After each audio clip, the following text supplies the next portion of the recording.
Hi, it's now Phoenix. I'm here with Stuart, Maximus, Livermore, and today we're going to talk about the different types of childhood. Now, you spoke a lot in your book about your childhood. There was a lot going on. Can you tell us a little bit and tell people they're going to want to know how that affected you as a person today? Yeah, massively. I mean, I believe when you're a kid and the way you're brought up, it moulds you to the person you become.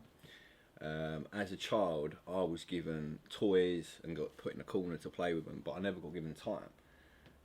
Now I understand that you had a completely different childhood to that, didn't you? Yeah, totally opposite. It couldn't have been more opposite. I was given time, but when you say time, it's quality time. That's the difference. It's quality time. So my dad would always take us to the parks to feed the ducks. Obviously, we didn't have a lot financially, but what I'm saying is that all I got was time. Like, that's all you need, like time and love. But like I said, it's got to be quality time. You can say time, but you can just sit there and be on your phone and your kid's next to you. Yeah, that's time, but that's not quality time. So what I got was quality time. But I think nowadays we're all guilty of that. Like, I'm guilty of that now. Like, I sit on my phone and my kids are like, "Oh, Dad." I'm like, "Oh, 1 minute, I've just got to sort something out." And then I'm doing it and I'm like, "Oh, no," and I put it down. I'm like, "I've got to put that down. I've got to go and spend the time with them," because I feel bad. Because like we say, I never had that. I mean, with the time I had with my family, especially my dad, it was him shouting at me or telling me I was eating my fucking dinner too loud, or I was eating a pack of crisps too loud. I used to have to put a pack of crisps in a fucking bowl and eat them out of a bowl, and I couldn't crunch too loud because if he did, he'd send me to my room. That's how pathetic it was. But when I first met you, you said you never wanted to become what your dad was to you. No, your children. No, I try my hardest. I mean, that's why I'm always taking them places. Like the other day, I took them bowling, and we went in the arcade and things like that. I try my best. That's my aim in life. Forget everything else. My aim in life is to make sure my kids get a life where I didn't get. That loneliness, that fucking not feeling good enough. It was awful, and that is something I'm 100% not going to let them have. What was this from? Just your dad, or from your mum? Or explain more. What Well, does it come from? My dad, he was a workaholic. He believed work hard, get a better life for the family, for everyone. And where my dad was an arsehole to me, my mum always tried to compensate for that. So she would try to give me extra love. So if I wanted a new pair of foot boots, I'd just say, "Oh, Mum, can I have a pair of foot boots?" "Yes, son, you can have a pair of foot boots." But I'll go out in the garden and play football on my own with those football boots. What's the point? What was the point in having them? Whereas you, talk to me about you. Oh, see, I'm a cancel flat kid through and through. I'm proud of it, and always will be. He just laughs because he knows this story. So obviously, a lot of my clothes come from a car boot sale when I was a kid. And I remember going into junior school. I had this beautiful, what my mum thought was beautiful. To me, it was horrific. This burgundy leather coat that she got from the car boot, and I'll never forget it. About there's nothing wrong with it. I'm not laughing. No, I know. Because you know the story. Yeah, I'm not laughing at the situation. So I had this terrible burgundy coat that flared out like a skirt, and had like a rope around the middle, and it had about 200 pockets. So I went into school. It was like, "You got a new car?" I was like, "Yeah." Like, and then when I come out of school, I walked out, and I think I tried every pocket. There was about 200 pockets in this thing. And there was a zip pocket here. I'll never forget it. My son zipped it. And I put my hand in. There was £2 notes, like, which was loads of money then, like £2 notes. So I walked up to the ice cream man with all my mates. I slammed it on the counter like it was 100 grand. Gangster. Yeah, and I went, "Give me 10 Popeyes now." Like, Popeyes was if those don't remember, was an ice cream with a rocket lolly stuck in it. Those 20 pence each now. But I just remember all my mates' faces just... And it was like the best buy Mum had ever got from the car boot. But like I say, that was all irrelevant. This is my message, because that is irrelevant. And we're talking about time and how precious it is. Yeah. And I've given you a lot of time. And what did I say to you before we started this journey? Time is precious. I won't get my time back, so please don't abuse it. Yeah, don't waste it, because I can never get that back. Can't get it back. We can get money back. We can go work the next day and earn it.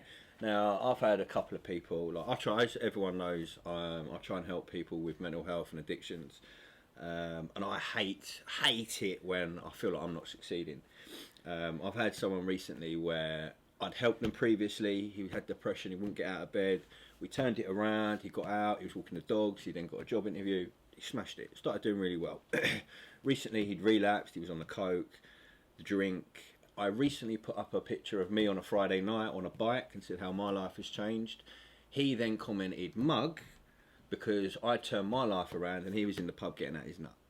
Now, I gave that man so much time and he gave me such disrespect that I said, you're on your own now.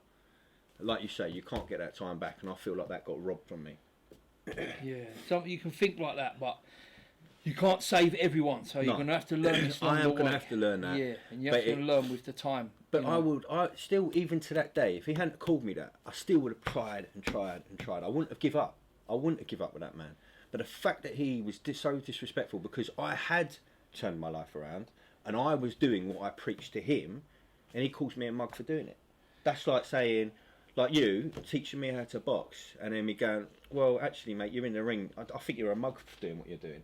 It's disrespectful, man. Like, I'm trying to help you, and you're trying to help me. You've got to remember, everyone's got their battles going on as well at the same time. They have, but don't. So what's the saying? What's the saying? Don't bite the hand that feeds you, innit? Is that the saying? So if I'm trying to help you, why don't disrespect someone that's trying to? But I was there for him. Listen, I was there for that man. Yeah, when no one there was. His mum, his dad, no one. No one was there for him. Me. I was there on the phone to him every night, hour after hour after hour, trying to help this man, and he still has the cheek to disrespect someone like that. Yeah, that's just. But anyway, let's get in. Take me back, because I want to go back a little bit. I want you to explain how it's made you the way you are. Well, as a kid, what would you have rather had? Obviously, you can't change mate, nothing. Listen, money. This is what people say to me. Like, okay, I like to wear nice clothes. I like nice watches, right? And this is saying, I really fucking, sorry my language, respect about you, right? You don't wear expensive clothes. I'll dress like lost property. That's what I've been told. But anything okay, fine. But what do you do with your money? If you know what I'm saying, you could go out and spend £1,000 on a tracksuit. You can go out and spend £500 on a pair of trainers. But you would prefer to give that £500 to a charity so that somebody that doesn't have something can have the necessities than you having a luxury. Yeah. Is that not true? Yeah, it's true. I know the importance of it though, from what I've been through. But see, this is the difference. I was given nothing but love, like I say. So. This is where I'm getting at, right? Because the two different childhoods we had, Stuart didn't have those luxuries as a kid, but now he's helping other people so that they get the necessities rather than the luxuries. Because to be honest with you, those luxuries don't change who you are. No, they don't. They don't make you a better person. Like, these kids these days, they take the piss out of other kids because they ain't got a nice pair of trainers. But I bet that kid goes home and smiles. Whereas you might have a pair of Nike Air Maxes, whatever it is, but you're going home and you're sitting on a computer on your own, mate. Yeah. There's a massive difference. Yeah, it's important. It's important not to forget where you come from. Massively, your childhood makes who you are. Like I say, I can't fault the child I had. It was amazing. See, my childhood went absolutely peaked on from the age of 12, because where I'd grown up, just been felt alone, like not wanted in my own house. What did I do? I started on a bit of weed. Oh, this is nice. This is giving me a good feeling. Bang, as soon as I was introduced to coke, that was my issue. That then gave me that feeling of power, love within. And that was something I never had. So that was, for me, that is where my life was going. And that's why I went on the journey I went on with the drug side of things. Because you want love. You want someone to say, it's going to be all right. If you're having a bad day, they put their arm around you and say, come on, we'll do this together. I never had that. If I had a problem, I was on my own. So when I had a bad day, the first thing I did was go and get a bit of coke, sniff it. I felt all right. I tackled the next day on my own. So you put a lot of this down to the way you were treated as a kid. Yeah, that's where it always starts. I don't care what anyone says. It will always start with something at a young age. It's not until I went through my recovery, and a gentleman once, he said to me, your soul is a crystal ball, right? And every time you have a bit of trauma, you're putting a bit of black tape over that crystal ball. Now, after a while, that crystal ball becomes black. Now, I don't know if anyone saw me in lockdown 1, that I was saying to everyone, I'm living in the dark, I just can't see any light. And I didn't understand why I was actually saying it to myself. I was like, am I crazy? Why am I coming out with this? And it wasn't until this man explained that to me, and he said, to get your soul and to become pure again, you need to pull back those black tapes. And to do that, you've got to go back through all your trauma. And when I started doing that, is when I wrote my book. Now, when I went back, I realised it was when I was a kid. That's when it started. And what was happening, it was building up, building up, building up. And then you'd shut that away. It's still in there, it's still an issue, but you shut it away. Then you just carry on with your addiction, and everyone looks at you going, oh, he's an addict, he's an addict. No, he's not. He's a troubled kid. He's got issues. I mean, you wouldn't go and say, oh, look at that person, he's got cancer. You'd help that person. So why would you look at an addict and go, he's an addict, and kick him and think, just look down on him?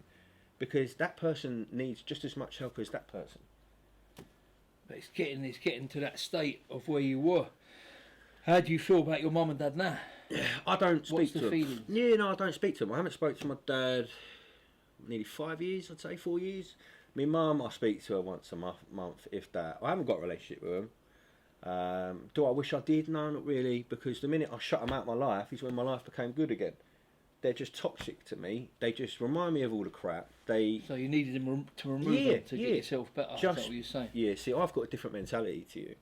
Like what I'm going to say, you're going to go, nah, that's wrong. Like I always say, just because you're born into a family, don't make you family. Like to me, just because they were born into it, I would live with them for 16 years. I'll agree with you on that. Just because I lived with them for 16 years, don't make them my family. All right, they're my blood, but when someone's running you down every day and making you feel like shit, how's that family? Like I would class you as my family because you have been there through my dark days. My mum and dad weren't there. I told my dad I tried to kill myself, and he went, no, you didn't. That's what I got. One thing that sticks in my head that my mum will tell you, when I was 17, I had this Metro van. It was my first car. It cost £100. It was the best car I've ever owned. I wished I had it now. And my cousin had these wheels for sale, these MG wheels. And I went home and I was telling mum about them. And she said, how much are they? And I just about had £5 to put in petrol. And I said, I had £80. She gave me this £80. And I swore, and mum will tell it, from that day, when she gave me that, it meant so much to me that I swore from that day that I'll do everything I can to give them to my mum and dad, or Ma and Pops as I call them, the best life they can ever have. Yeah, but you have done that. Like you really have. You took your dad to Vegas, didn't you? Yeah. So was it a Mike Tyson fight? And I took him to Washington DC first class to watch Mike Tyson fight. It was Washington. And then I took him to Vegas to watch Hatton and Mayweather. That's so I said to him, give me your 3 dreams. That's massive. So they gave me their 3 dreams, and I made them come true. Like, see, I'll be honest. If my dad was on fire, I wouldn't spit on him. I wouldn't. Just the way he's treated me. Do you know what? My dad, when I was 17, he said to me, "You're a no good nothing. You're gonna end up in jail. You're just gonna be a drug addict." And I stood there and went, "No, you ain't. I'm gonna beat you." He went, "You ain't gonna beat me. Look what I've got." I said, "I will. I'll work hard and I'll get to what." He went, "You ain't got a GCSE. You ain't got nothing." I said, "I don't need that." And he said, "Look at your sister. She's got a law degree." And I'm like, "Watch, my sister's gonna work for me one day." And he went, "Nah." He was laughing his head off. What happened when I opened my business? My sister works for me. I'm not beating him, but I'm happy now. Okay, I think happiness is the key, though. But I'd rather not work. See, I've got a choice now. I can go after that money and get that money, or I can spend time with my family. And I'm picking my family. Like, I don't need that money. Money don't define anything. Time is very precious. It is precious. So you've got to spend it wisely. It is. And you just got to make sure that your kids now, they have the best life in regards of quality time. Yeah. So that's the most important thing, that you've learned a big lesson from what happened to you as a kid. Mate, it moulds you to who you are. It's important. It moulds you to who you are. Like, but I do think, we was chatting the other day when we was training, and I do think kids today, it's so hard not to spoil them. And I said to my son, you're so lucky. I drive you to football every week. Yeah. You pick what boots you want to play in, what kits. Well, you saw that first dance. Parker come out and went, "Uncle Stuart, how you doing?" He went, "Oh, what boots you got?" He went, "I've got these and I've got these, but I'm not going to wear these. I'm going to wear another pair." You have 3 pairs of boots. I went to him. I have 3 pairs of boots. I said to you, when I was a kid, we didn't have no money, and my dad's never drove. And I used to go boxing in Wood Green, so I didn't have the bus fare to get there. It's about 5 miles, and I used to jog to boxing, train for 2 hours, and run home because my mum was working, and I didn't have the bus fare. But that's what I'm saying. When you want something, you just go after it. Yeah. And I feel like we take that away from kids a little bit these days by making it easy for them. It's hard not to when you've been through it. One thing I will say, right, as much as I despise the man, I hate him. My dad did teach me one thing. When I was a kid, if I ever wanted something growing up, as soon as I hit 12, 13, if I wanted something, I had to go and earn it. I had a paper round at 12. I was earning £12 a week. Like, when you think about that now, that's nothing. Absolutely nothing. But I have been brought up to earn the money. I haven't been brought up to be given it, although I did as a kid, but that was just to shut me up. But the older you got, he made me realise that the value of a pound. And I think you agree, you're right. The kids these days, we give them too much. We do, but it's hard to get that balance. Yeah. It's hard to get that I balance. make sure my boys, as you know, when we've done the hospital runs, I make sure they Yeah. see everything they doing and how lucky they are. I want them to know how lucky they are and how other people aren't so lucky, and that's why we've got to do our best to help them. Mate, I agree. It's an important lesson to learn. Every year, I take my kids up to London, right? They go and see the lights, we drive around. Every single year, I'll find homeless people and I get out and I give them money. And I say to my kids, look at these people. Your Santa Claus is coming to see you. You've got food on the table. You've got a tree. You're excited. Look at these people that's living on the streets. And they say, oh, Dad, can I come with you to give the money to them? And they've actually got out with me and they've come over and they give the money to these people. And they actually say to them, Merry Christmas. They understand that where they are, they're very lucky compared to other people. But it don't stop them going, Daddy, I want. I know. This is why you've got to be so careful. It's hard not to, like I say. To me, it's the hardest job in the world, being a parent and trying to get it right. So I understand everything, and I'm so blessed. And I want to say to Ma and Pops, when you watch this, that I love you so much for everything you've done for me in my life. No, they're amazing people, and I'll tell them that as well. They are amazing people to have raised him. And the way I think any parent, when you're raising your kid, like Stuart said, time is just so precious. Like, I know you guys want to make money, and I know a lot of you are putting your kids in childcare, but just think that these kids ain't going to be kids forever. And when they grow up, they ain't going to want to know you. Like me, I don't want to know my parents now because I didn't get the time. I've got no bond with them whatsoever. So listen, don't take it for granted. Thank you.